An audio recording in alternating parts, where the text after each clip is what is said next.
હાલો બાળકો, સરસ મજાનો ગુલાબ કરી દો. રામ રામ ને સીતારામ.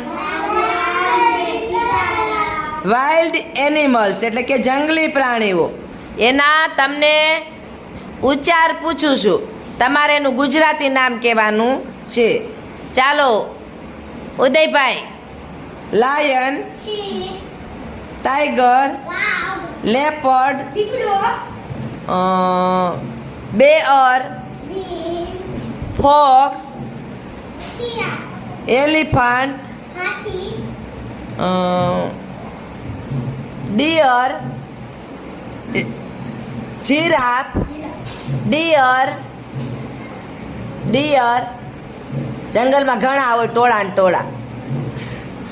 હરણ ઝેબ્રા નો હોય.